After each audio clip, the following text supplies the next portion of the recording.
And so in 2024, by the end of January, we had filed a federal lawsuit.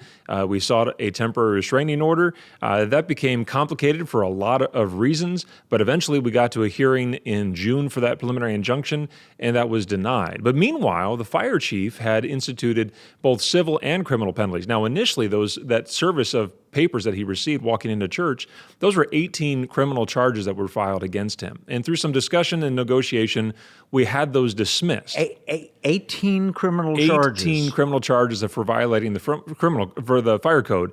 And we were able to get those dismissed. But then when this 5:30 in the morning inspection occurred, and they suddenly decided that after 4 or 5 months of investigation and inspection, 10 different inspections. And cooperation by the church.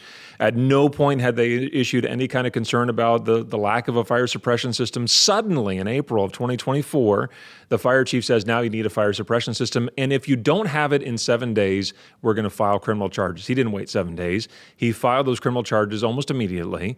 And we were able to push that off for a little while. But by December of 2024, Pastor Chris was sitting in a courtroom in a seat where thieves and robbers had sat before him and was undergoing a criminal trial. And eventually, in January of this year, 2025, he was convicted of these charges. So he is now a convicted criminal for having his church open 24 hours a day. He's been fined $200, and he has a suspended 60-day jail sentence hanging over his head.